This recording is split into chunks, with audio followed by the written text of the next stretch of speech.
I don't know if you can hear us, but we cannot hear or see you. It's like a mystery. Yeah. No, you're not on audio, No, but he you hasn't look spoken lovely. yet. Oh, yes. I thought he was fucking with us. Connecting. Hello? Oh, baby Yay! girl. Shit. Hey, friend. Shit, what up? What's going on, dude? Welcome back home. It's good to be back. You're lucky that I'm on the American jet lag time still, because it's only Yeah, I've allowed you to get up. Thanks for getting up early for us. no worries. Well, I was up anyway, but No, Since just three. next week that's I all right. won't be up this Make early. make us feel bad. Make everyone think you love us You sleeping. bloody guys and your early morning starts, I tell you. But what a way to start the day, right? Yeah. Hey, what's your jet lag routine? How do you fight it? Do you have like a I technique? don't get jet lag anymore, really. Um, Coming back from the States, I don't know if you guys have ever come back from the States. So many times. The rule of thumb is traveling west is better than traveling east. Yeah. So coming back to Australia is fantastic. You just wake up at like 4 a.m. every day for the first week or two. If you can sleep on the plane. No, even if you can't, just because of the time difference. Especially, it's worse if you're on the east coast of the states as well. Like I finished Yeah. a week. Yeah. You do like a 6 hour flight to LA and then you come from there across and you're absolutely rocked by the time you get back. Nah, just even if you're rocked, if you push through on the first day when you get back, you'll be on a fucking amazing time. Like it's for me, it's great because I can do all my American work with the Americans in the morning from like 4 till 7. Yeah. Have a break until Australia starts doing business, and then I'll do my Australian work day. Just a business, man. Just rocket it. Straight into business. Bro, it's fucked up. It's good to finally get you on the channel, man. You boys on the channel, big fans. Well done on the Decade of Hate tour as well. That was fucking killer. Thank you. Do you want me to change my lighting? Do you want to change your lighting? Do you want me I to don't change our lighting? No. You got all this fancy shit. I don't know if I can put lights on or open my what. My room is a cesspool of bands merchandise. So That's okay. That's all right, man. We're just gonna have people in the comments going, "You guys didn't ask him what sort of guitars he's got in that rack." there's no good ones. So they're all facing the other way. They're all shit. There's one of those is a Parkway guitar. Oh, shit. Controversial. Stole it off them. Yeah, they're on tour at the moment. Fucking Luke's gonna open up his case and go, No, "What the they're fuck, back man? right now. Are they back now They're already?" back. Yeah, they're playing this weekend. Oh yeah, that's a good point. Dickhead. Yeah, they're down in Melbourne rehearsing right now. Yeah. I just did a few shows with Body Jar and Gyroscope last weekend, and they got to Sydney, and one of the guitar cases, like for Cam's acoustic, was awfully light. They opened it up, and there was just no acoustic guitar in there. Just fully forgot to bring it. Brought the case, not the guitar. Just in case. Yeah. Okay. Yeah. I mean, that shit happens. Body Jar's one of my favorites. Sean once didn't bring his guitar strap and wireless to a tour. Oh, I mean, I guess that's a small thing. Guitar straps, and he just left it at home. I'm like, that's great. Yeah. I'm sure that's a easy enough fix. Just buy a new one. Cheaper than a guitar. A particular band frequency wireless that costs like $2,000, and on the Okay. coast or wherever the hell we were, the bottom of Germany. I don't know. Very similar places. What's the worst fuck up you guys have had with gear? I don't know. I don't know what it is. CJ breaks microphones all the time, and they're really expensive. Yeah, that doesn't surprise me. Nothing really that bad. One time our guitar tech, someone bumped his tuner, so you can set the programming on it, like what if you want it to register sharp or flat as just regular. And someone had pressed the button or had been bumped, and he tuned all our guitars like sharp or flat. I can't remember. This was in 2016 in Switzerland. And we went out, and I could hear the track playing, and I was tuning my guitar, and I'm like, every note, every string is like slightly off. And then I just hit one of the notes before the song was about to start, and I was like, I know exactly what's happened. I was like, stop the fucking show. Oh, so you caught it in time, though. Yeah, I was just like, stop. everyone get off. I like went over to Sean and Kevin, was like, get off, because they're not going to tune their guitars before we start playing. And I'm like, stop now. I went over and I'm like, this is what's happened. Oh, We must do this. It's gonna sound shit. Yeah, it's going to be real fucking dissonant. Like, so. It would have been real bad if like you guys were like a sort of, you know, a band with all clean singing and you like all the instruments were tuned just sharp or flat and you guys went out there and it sounded fine. You would have only just noticed it, but then like CJ would have to just shift his pitch like a semitone or something. Well, thankfully he doesn't sing, but yeah, I mean, it just would have been chaotic. It would have been not nice. I recently read a thing about, I think it's Scar Tissue, Red Hot Chili Peppers. Apparently, when Frusciante wrote that, one of his strings was out of tune, and that's how they record it. And he's like, there's a big thing of being like, no one ever plays that song right because you actually have to have one of your strings out of tune in order to play it perfectly. He's like, that's how everyone knows it, and that's how it sounds. But one of the notes, and I don't know what note it is, but there's one note in that classic Scar Tissue riff is actually out of tune, and that's how you have to play it in order to play it on record. Wow. That's a fun fact. I mean, he had just come away from being on heroin for nearly 10 years, so yes, yeah, he can make anything work. It's almost like heroin's not good for you. Huh? He's phenomenal. It's phenomenal. I was actually talking about them last night, being like, that's a band that dude wrote Under the Bridge when he was 20 years old. Like, just retire, just hang it up at that point. You write one of the best songs ever made when you're a kid on heroin. Yeah.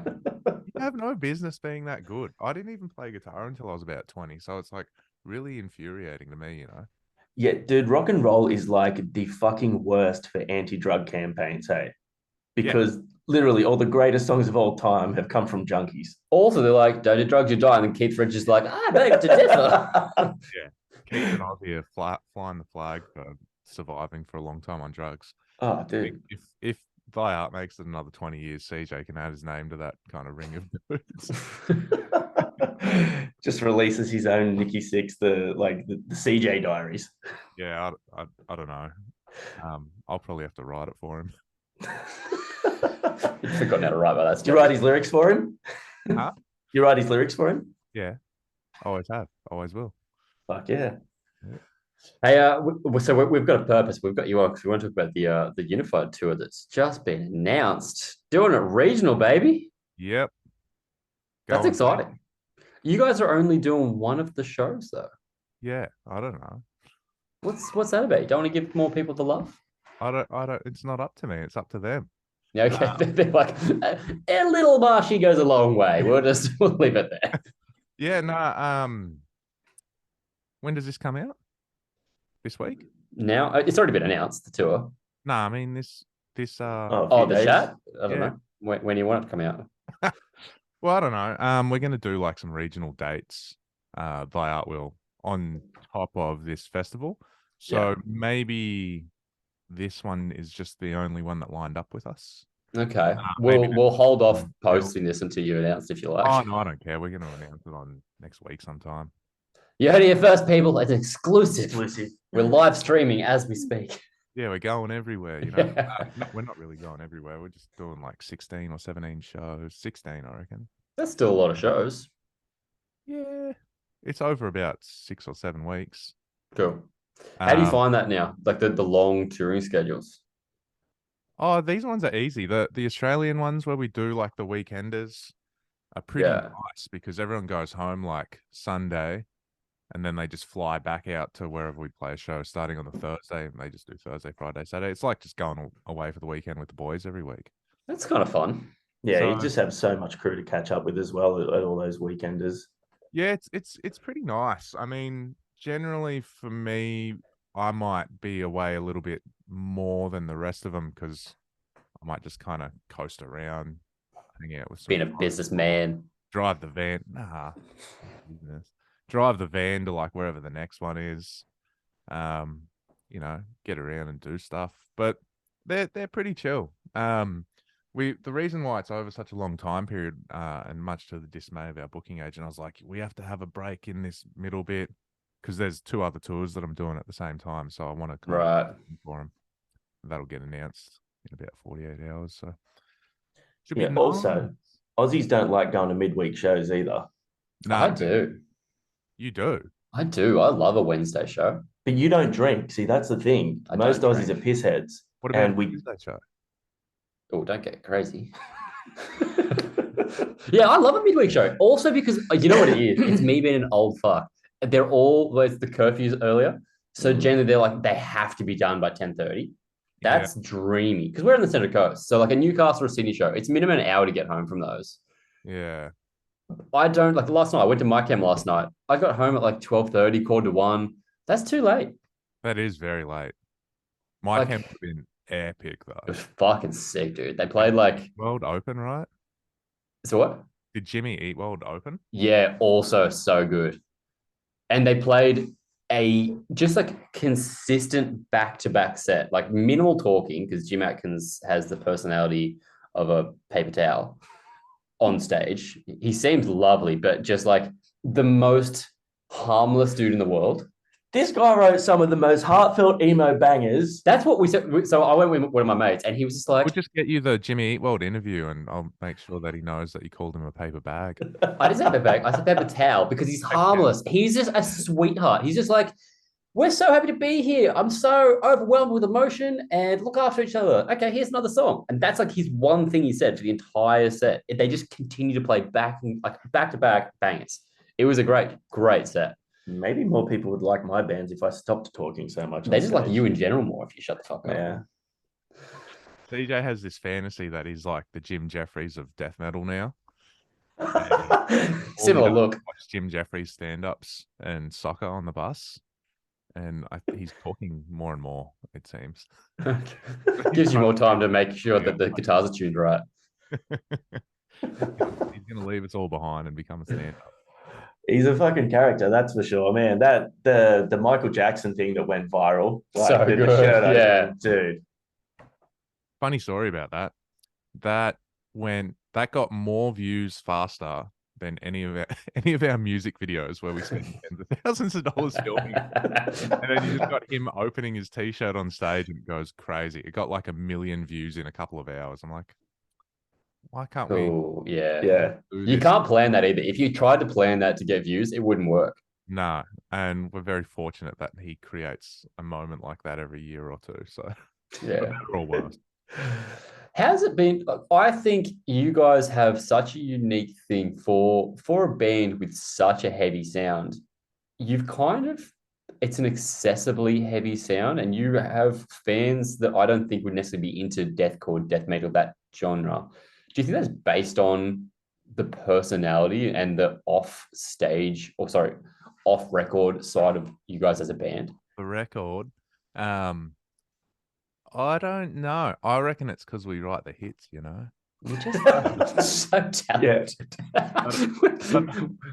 But also, CJ is definitely a character. We were talking about this with some friends of ours that are from the States, and they're like, "Oh, we go to Europe and it sucks for us." And I'm like, we're trying to figure it out together, like chatting through the whole situation, because Europe's been pretty kind to us the last 6 or 7 years. And for whatever reason, like CJ's brand of humor, like this funny, this light and dark side, like the songs are scary. He's a bit of a character. Yeah. Him trying to be scary, like say Nurgle from Behemoth, doesn't necessarily carry as well. It almost come across as like a comedic act. As soon as he opens his mouth and starts going, fuck this, and blah, blah, blah, they're like, oh, Bogan. They must have Bogans in Germany too.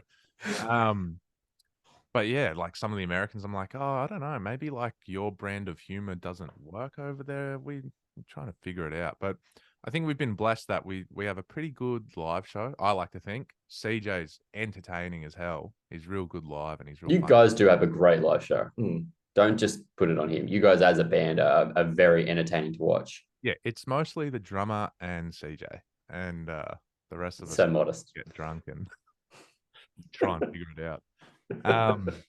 Yeah, I think like song structure, one of the big things I always talk about when I joined the band 13 years ago, was I wanted to shift his range. And we get a lot of criticism from the deathcore diehards about this, from like the super gurgly death metal vocals to more mid-range that is yeah, because people want to hear the words or understand the words. You know, some fans don't. Oh, that's exactly me. That's where I struggle with a lot of that genre. And I wasn't particularly big on it because I was like, oh, it's just noise to me. I can't understand the lyrics. Imagine if I Am the Purest Strain of Hate was unintelligible. No one would sing it. Yeah. Yeah, exactly. To a thy art show and 1,000 people are yelling it out, like because they heard the words and they could understand them. I think over time that's really made a big difference for our band compared to others that have stayed true to like, and you know, that's no shade on them, like do what you want to do. But I like writing lyrics and I like having a message to communicate to fans. So it makes sense that he lifted his range slightly to better communicate those ideas. Yeah. That's like one of the secrets as well. Do you think also just being Australian? Like I find whenever I travel, because I get to travel a fair bit with my job, and everyone likes Australians. Yeah. Like I don't think I've ever been anywhere and they're You like, say that as someone's Australian, and then they're like, he shrugs as if he's like met people that have gone like, oh, I hate Australians. I don't like Australians. yeah, but that's exactly Australians don't like, yeah, fuck us, we suck. But everyone else doesn't know that.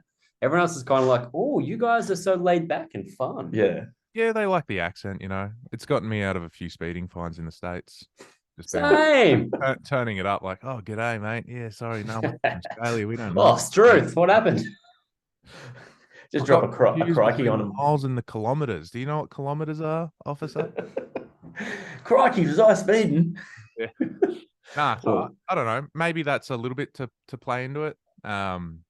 Obviously, we've got quite a few successful Australian bands in our cohort. The Plains, Alpha Wolf, Parkway Drive, Amity, in like the heavy music space realm. Yeah, it's a little bit bigger than just death metal. You know, it could be some Australian stuff. I don't really necessarily think so. I think enough of our fans write on Instagram or Facebook like, what, these guys are from Australia? I'm Australian. I didn't even know. yeah, but people are also idiots. Yeah. I mean, I'm finding it more as the band's gone for longer and grown and become a little bit bigger that you do find these fans that have come across the band but aren't maybe in regional areas. I don't know, we'll find out in a couple of months. Yeah, that will be interesting. Not in the scene, you know, they don't go to local shows. Fully. They just have their job and they love heavy music. They found it through a friend of a friend or through the internet. They don't follow anyone in the band on the gram. They just love the music. And then they find out where the band's from. It's kind of a shock. Yeah. More and more lately. That would be interesting. I hadn't really thought about that. Last night was hella interesting. Like, talk about the mic camp. Man, people watching was sick last night. Just people coming out of the woodwork that might have gone to like from regional areas. It's like, this is my excuse to wear makeup and black and white and this. It was so cool. Like it was wholesome as fuck. There was like right in front of us, there was like a mom and a dad and their daughter who she was just in the full black braid, like regalia. And they were just like the most ma and pa people with her watching the show. And they were filming and singing along and stuff. Like the whole family's into it. I loved that. For sure. I hope you get some of that at your shows. Yeah, maybe. I don't know. We should just turn up to one of their shows dressed as a family. Okay. Yeah. You can be the grandfather. Yeah. Bring the kiddies along. Yeah, respect. Yeah. They were I was gonna try and get them along to Knotfest this weekend because Parkway's my little fella's favorite band. And they fucking Make America Hate Again. My fucking little fella played that to death. When have you ever called him my little fella? You just became so much more Australian. We talk about Australian and you just became so Australian. You fucking little Australian. Like you don't know if he's got kids or if he's going to the dunny. Like his dick loves Parkway. Yeah. My little fella, he loves it. My son, he turned me off that song, sorry to say, because he fucking put it on every time in the car. Like, yeah. We're going through at the end of the year. We did like a wrap up last year, going through like the Spotify wrap up. John's like, mine's fucked. When kids ruined the whole thing. It's all skewed towards these three bands. Yeah, last year it was literally just fucking Parkway Drive, Kiss, and Ice Nine Kills. Oh, respect. You know, at least they're rock and roll or metal bands. They are rock and roll kids. It was metal band, like theatrical. Mine was the Beauty and the Beast soundtrack the other year, so you know. And that was just purely on you, right? Yeah. all the time. It's a tale as old as time. Yeah. Frozen, Moana. I got all the kids soundtracks. That Beauty and the Beast soundtrack though is pretty. Be My Guest. That's a banger of a song. Dude, Ewan McGregor is the man. Hey, like all the singing and stuff. Yeah, he's a very talented I individual. think like maybe the other talent from the movie kind of flies in the singing performances, but you can tell it's him. Yeah. I really like that when you see a movie, All you that know you stuff. can hear that person's voice, and you're like, oh, they did that themselves. Like, you said Frozen. What's the I Kristen haven't Bell? watched Frozen. I Oh, know do yourself a part of favor. is for sure singing. Like it sounds just Yeah, that sounds like The Rock. and he's Hawaiian, so Yeah. I'll sing. I'm the only one that can't sing. Go watch Frozen. Do yourself a favor. Go watch it. Yeah, it's a banger. I'm sick of hearing about Elsa. I've built enough Frozen Lego sets with my daughter over the years that I don't need it. Dude, they get over it though. Like it was just like for my daughter, it was just like a switch hit. Like one minute it was like, I want Elsa this, Elsa that, Elsa this, Elsa that, got all the fucking shit in my house, Frozen shit up on the walls and that. And then all of a sudden was like, I hate Frozen, I hate Elsa. Can you put that motionless in white video back on, please? Like she just snapped, like all of a sudden hated Frozen. I was just like, Cool. yeah, she just went and just, yeah. She's also going through an anti-God thing at the moment. Very So, nice. yeah, so there's been 2 instances lately. I'm going to tell a story and throw my daughter under the bus. Every time. So I was taking her home from her guitar lessons the other day, and we were driving out, and there's a big church on the corner. And she's 7, by the way. She's like, is that a church, Dad? And I said, yeah. She goes, it's really big. And I said, yeah, a lot of them are. And she just sat there for a second. And then I just heard her just under her breath go, fuck off. And I'm just like, what did you just say? She goes, what did she say? She goes, oh, I hate churches. And I'm like, why do you hate churches? That's a very specific thing to hate. She goes, I don't know.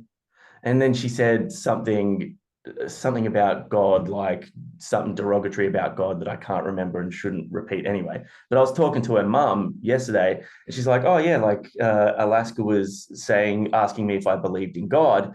And she was like, oh, I don't know, like, do you? And my daughter she goes, oh, I don't think so. And then she turns around and goes, can I believe in God? And her mum goes, yeah, of course. And she goes, all right, maybe I do believe in God a little bit. She goes, and then she said something like, oh, what do you believe in? She goes, the devil. And they say heavy metal's not influencing people the wrong way. This could get out of hand. Kids are wild, man. My daughter's vegetarian by herself. She has been since she was about 3 or 4. Was there an incident? No incident. I'm not vegetarian. Her mum's not vegetarian.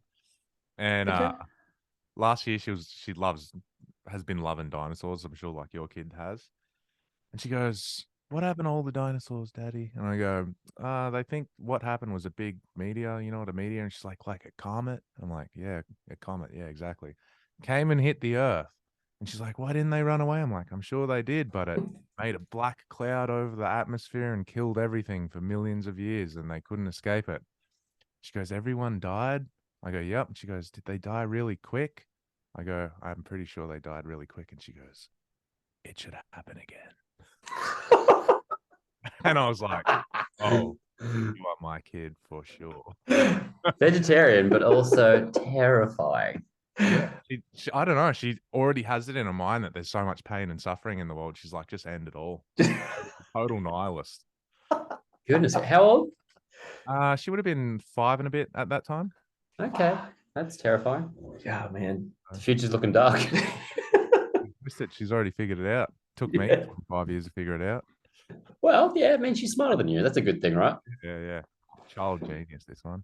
I want to get back to the vegetarian thing. What put her in motion there? My sister, my whole family's like eats everything, but my sister became vegetarian at the age of 4 because we had a pet chicken, and my dad accidentally stepped on it. He was doing yard work. It sounds so bad. I'm not trying to throw him on the bus. He was just like shoveling something, and he stepped back and stepped on it and killed it. And it was heartbreaking. My dad came in tears. He was so upset. And my mum made the joke of there's dinner, and my sister became vegetarian on the spot. Yes, mumsy. Vegetarian? Sorry? She's still a vegetarian? Still a vegetarian. She's 30. Yeah, no event, no immense tragedy or loss in her life. She just loves animals, has from a young age. Okay. And she understood that that's what was happening with that process. Yeah, and now Okay. she understands the environmental impact. She gave me a big lecture about the carbon footprint of the agriculture industry about 6 months ago, and so now every time we go to dinner, she's like, "Will you make sure that we go to a vegetarian restaurant?" I'm like, "Okay." In defense, you are very pro agricultural cultural impact. You love the farming industry. Who, me? Yeah, everyone knows it about you. Oh, yeah, I've actually got about 1,000 hectares out in rural Queensland where I've got 1 billion cows and they're just farting up a storm. I don't want to tell her where all the money comes from, but you know, Someone's got to pay the bills. you know, feed herself because she's the heir to this massive cow empire. The bovine industry that she's going to inherit is the biggest gripe. You get 1 million cows and a Parkway guitar. Yeah, here you go, kid. And she's just like, oh god. And then Australia becomes overrun by all the cows that she sets free. So yeah, it's going to be great. That is why the future's there's a big cow uprising, and it becomes like a Planet of the Apes. But it's Planet. That of the reminds me of Cows. like a Far Side comic. Remember the Far Side? I vaguely remember the Far Side. Far Side was Gary Larson, and he had heaps of stuff about cows being like just like weird super emperors over humans. Far Side comics were great. I liked them as a kid. Yeah. I don't know. I was thinking about the South Park game on Nintendo 64 in the late 90s where you could shoot the cow gun and like a cow's ass landed on your head and killed you. You guys think about South Park the other day? Oh, dude, like I just watched the latest few episodes. Holy fuck, they just don't let up. That's been their thing from the get-go. It's like just unapologetically attacking everyone too soon. Dude, they did do you watch it? Not religiously. They just did one where it's basically like having a crack at Prince. Is it Harry and Meghan? Yeah, like the royal couple, but they've made them Canadian. Fuck, man, they go hard. That's because they're Canadian now. I did wake up and see a sketch, like a still of it this morning. They've got like, you mean Prince, as in the musician, as in the artist formerly known as Prince, and then no, it means Prince. No, like the old English royal family, Prince Harry. Well, I did see a comic this morning about they'd interpreted the Prince as Prince in purple fighting. I like that more. That's good. So what's next for you guys? What's coming up? What's next? We got this EP. Our what do you call it? Original song comes out this Friday. Ooh. 24th, Until There Is No Longer. It's a great song. Way to sell it. You'll like it, I think. Pre-saved, link in bio. I don't know. So we put this Aggression Sessions EP together over the last few years, kind of prior to COVID, then through COVID, and it's really kind of like a bit of a motto. Like, so we did that Depression Sessions with Fit in 2015. We recorded it in December 2015, came out in 2016. And we already knew that we're going to do the Aggression Sessions. Yeah. It would be like more aggro.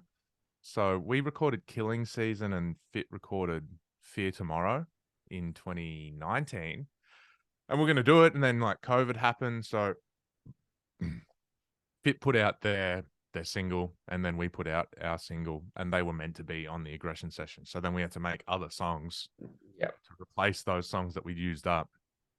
So I finished that one last year during the US tour, actually. We had a day off and CJ and I went to the studio and recorded the vocals for it. That comes out on Friday. I just finished the new album on Friday Australian time, Friday morning Australian time. Yeah, so, I saw the final vocals have been tracked post. Yeah, it was fun. It was funny because we were writing all week. I finished the tour on Sunday last week and the band went home and CJ and I stayed and I was just like writing lyrics with Will, making sure like all the songs were kind of cool. We had one song that we knew wanted to be like a big single and we ended up writing lyrics for it like 5 times and we're like, nah, let's throw that one away. And we finally got it at like 5 a.m. on Thursday morning, and I had to leave at lunchtime on Thursday. So that was nice. And then CJ stayed an extra day to record that song. And then came home. So that's done. Just got to assemble it, I suppose. Yeah. Got all the track titles, got all the track running, like the sequence, the order. Waiting on artwork. Got to shoot music videos. Got to go on a European tour. Got a bit going on. Yeah, busy Got to go on boys. this off the record thing. Well, it's a challenge that I kind of knew that we would encounter, but didn't foresee being as complicated, at least for my role. Was Die Art's a fully independent band now. We have no record label. Yeah. Anywhere in the world. We have no management. We have no anything. So You are the manager. Huh? You are the manager. Well, yeah, it's me. But like we're not beholden to anyone else, which has its benefits and its like negatives, I suppose. The main one being you normally get a large influx of cash from a label as an advance to make a record. Yeah. We don't. So it means Yeah. that in the time where we're meant to have downtime, we have to do a lot of work to get money in the bank account to kind of pay to make all this stuff. What can people do that are watching this? How can they support in the meantime? Merchandise? Buy merchandise, yeah. You know, merchwarfare.com. We got a merch store in Australia. Or listen to the album when it comes out. Just we'll survive. We'll get there. But hopefully it's all worth it and people like the record and don't think it stinks. I do think though, people like we found this more and more on the channel is the fans that come along and will discover bands. I feel like because of reactions, and now we get to interview and kind of show a bit more personality behind the artist they like. I love seeing how supportive people are getting behind the artists that they discover, seeing people buy merch and buy records. Like I was saying the other day, I shared whatever else is like my vinyl record I listened to. And I got like 3 or 4 messages from someone. It was the Void Division Downbeat collab they did. And I was like, oh, I've listened to this today. And I had 3 people message me straight away being like, I didn't know this was out. I'm going to go buy it right now. That's sick. Like, I was like, that's really cool to see people getting behind bands and supporting and actually putting their money behind things. They're not just like, oh, I'll go stream that thing. They'll actually go buy the vinyl and do that. That's a cool thing. Yeah, I'm hoping that the culture of Australia kind of grows up a little bit over the next like 10 to 20 years. I mean, obviously I won't really be the benefactor of that, but newer artists coming up and kids that are making music in their garage now. I find Australia, we have a very strong culture of tall poppy syndrome. It's not positive for anyone in any working environment or creative environment, especially with this off the record. People complain like Europe gets all the good festivals, America gets all the festivals. It is a little bit all for one and one for all in that respect. Europe has a lot more of an open-minded culture. So you can have this band and that band that would never do a show together on the same festival. Yeah. And people go to these festivals every year and support them. I saw a lot of negativity yesterday, people writing off this off the record festival, blaming Unified and all this kind of stuff. I'm like, the bands can do the fest or not. And if they agree to, and the festival organizers are doing the best that they can to make a great lineup, then that's what it is. And if you want it to do better next year, you should probably go this year. Yeah, that's 100%. That's the thing that people don't get. I saw this band on the bill and I don't like that band, so I'm not buying a ticket. I'm like, what about all the other bands? Be supporting them. It's just, it's very toxic and it's not good for the industry. It's not good for your friends. It's not good for the artists. Also, just go and have a fucking good time. How many times have you been somewhere with your mates and there's been something there that you don't like? You still have a good time because you're all hanging out. You might learn something about yourself or other people. Like, I don't know. I don't want to get on too much of a negative kick, but I did see that yesterday. I thought, these poor guys behind the scenes making these festivals are doing the best that they can, and you're just going to write them off. If you don't want to go, don't go. But don't try. But also don't say that you're not going because no one fucking cares. Well, the biggest thing is they want to convince other people to not go, and it will validate their opinion. Yeah. Like, but like the lineup's fucking stacked. Yeah, it's crazy. You get and a lot of people are also complaining, oh, it doesn't come near my city. This is a regional festival. Yeah. As far as I'm aware, there's some sort of government relationship backing or sponsoring the event to try and bring music to rural communities. And then they're going, oh, well, the Melbourne one's so much closer to Melbourne. It's like, yeah, because Victoria's a lot smaller than Queensland. I don't know if you've looked at the map of Australia recently, but, you know. Yeah, but that's the thing as well. Like, you know, the fact that like you've got labels like Unified trying to do this and trying to sort of spread it, you know, it's why the NRL sends an NRL match out to fucking Wagga once a season. It's why, like, you know, the A-League sends a match out to Mudgee once a season. It's why they do shit like this. And the other thing that people don't realize is when you're sitting there and you're looking at like the posters for Download UK and Aftershock and all this sort of stuff, and they're looking at, you know, a band dropping a 30-run European tour or American tour. Like, again, take a look at a fucking map. Like, there's a little thing called geography. There are 40 venues and cities within 10 hours of each other. Within 3 hours of each other. Like, yeah, it's definitely crazy. But anyway, that's how I feel about it, and I hope that we make some progress. I think we're at like a bit of a sea change point in Australia at the moment. You know, we've said this a few times. Like since COVID, seeing the response at live shows is huge. Everyone's like getting out for the support artists. They're like watching the whole thing. It's really cool to see. Sometimes people just need a little bit of punishment or a little bit of you know, absence makes the heart grow fonder. Oh, 100%. 2 years without it. And they'll be a bit less discriminatory about what kind of live music it is. Yeah, exactly. What's better than going to the pub, having a beer, and watching some live music? You know, so get out. Literally nothing.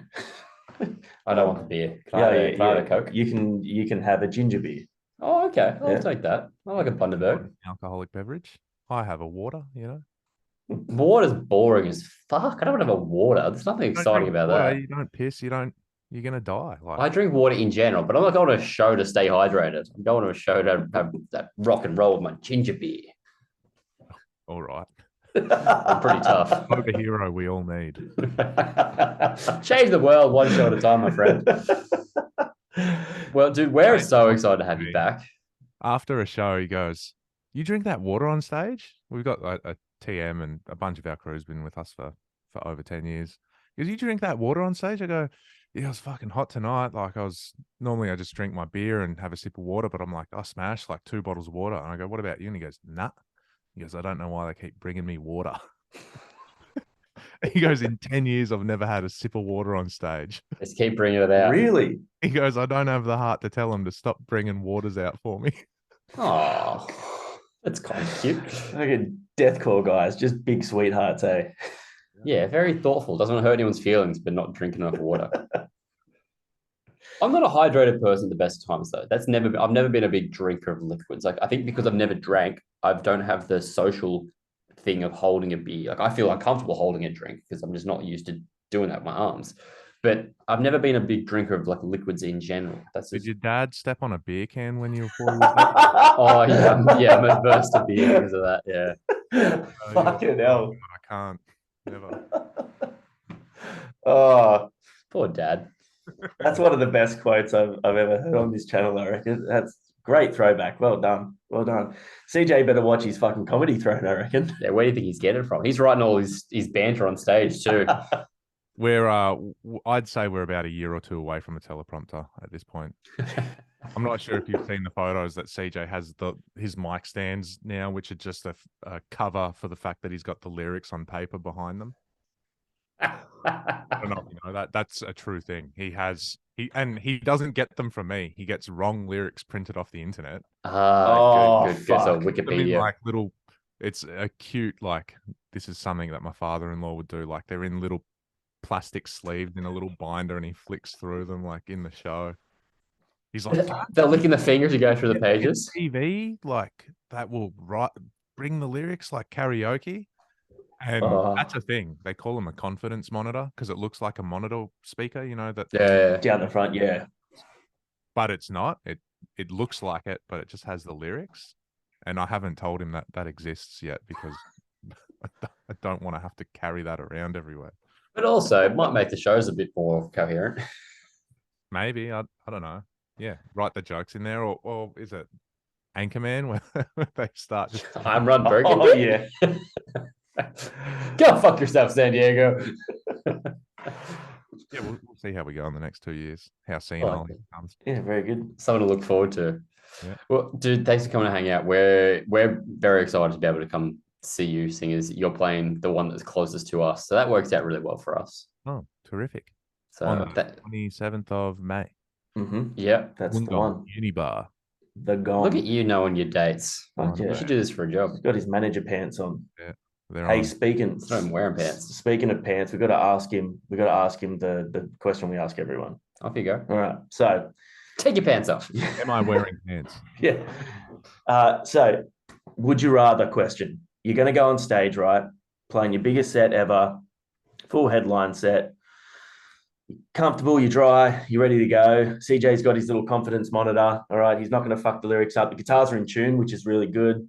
You have to go on stage putting on either icy cold wet underwear or icy cold wet socks. What do you choose and why? Underwear. Why? It's going to be cool and refreshing on my nether regions during the show. But no, it's not like during the shoot. It's before you go on. You're starting it with fucking icy cold. Yeah, that's fantastic. You know, Yeah. You're an idiot. I don't want to give too much information away, but normally by the end of the set, your underpants are pretty wet anyway. Yeah, that's everyone's excuse. I'm team socks 100% There's something wrong. because chafing.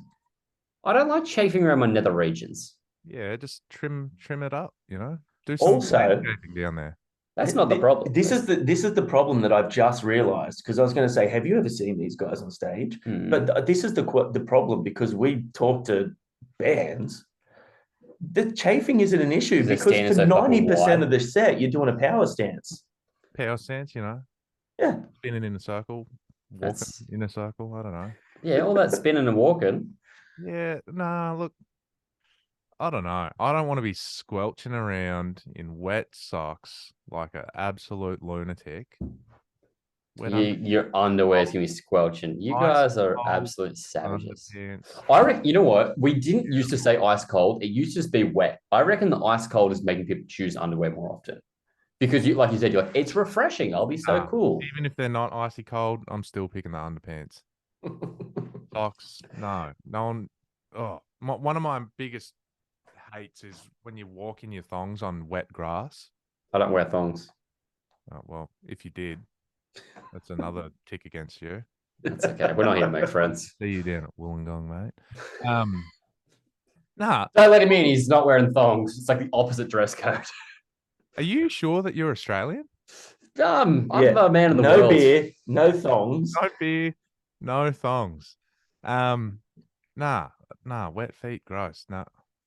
I'm not saying wet feet are good, but I'm saying that for me, it's preferable to have wet feet than having wet junk. Well, you come get on stage at Wollongong and we'll give you wet socks and wet jocks. And see which one I hate more. Figure it out for everyone. What do I do on stage with it? Just stand there awkwardly? I don't know. I'll play behind the stage and you just mime. Okay, we'll do that. I'll take over the stage. I'll mime the words for it. Just give me a prompter first. See, the thing is, though, if you're going to really work out if the squelchy feet or the chafe is bad, or it's got to go back to sort of the way you're moving. So you need to do the 2004 metalcore running on the spot thing. Here's how I know. I'm an ultra runner now. I'm constantly fucking wet doing those things. My feet, like I run through rivers and stuff and through my fucking thing. I know which one I prefer. If this is fucked, the whole situation's over. Feet, they're wet from the get-go. Are you familiar with the Vietnam War? Like, let's. I wasn't there personally. No, me neither. But Johnny was. He's old as fuck. One of those things that they always talk about is when they're in the swamp is taking their socks out every chance they get to dry them out. Yeah, but that's. Never hear anyone talking about pulling their underpants out and wearing them on their head to kind of get dry. It's because their underwear wasn't as wet. They're walking through wet feet consistently. Trench foot is a thing. I'm not arguing with that. This has become a much longer discussion than I planned. Trench foot is definitely a thing. I'm not saying I'll have wet socks for 6 days on end, but I can handle an hour and a half set or an hour and a half something with wet feet as opposed to chafing up, because then that chafe, that stays with you for the next day. I try and go down the beach after a swim and I'm all walking funny because I've got chafy thighs. You're twisted. Yeah, I agree. It's fucked up. Maybe you guys need bigger legs. That's the problem. Bigger chunky. legs. I don't know. I've got Whip 3 him as it out. is. Yeah, Oh, Kevin's you're a a powerlifter. fucking He idiot. squats like 350 kilos. I think he's got pretty big thighs. I'll ask him. Yeah, please do. I would genuinely be interested to know from like a large thigh perspective. Yeah. I want someone to validate my reason here. You guys are ganging up on me. Fuck yes. Yeah. You Dude, thanks heaps for hanging out, man. Can't wait to catch us in the gong. And everyone better go and get a ticket to this Unified Fest Yeah, because buy they're merch, support fucking the doing boys. good things. And yeah, people need to support this shit. They're doing off the record things. Also, good plug. Also, new single this week. We'll jump on and we'll do it. We've got a video clip coming. Friday, until there is no longer. Actually, I've just received the. It's not a music video. It's just like a visualizer. I received it while I've been on this call, so I'm going to check it out. Oh, well, we'll do that. We'll check out your visualizer on the channel and make people come and watch it. Cool. Looking forward to it. All right, brother. Peace, Have a legend. wonderful day. Good luck with the jet lag. Catch you soon.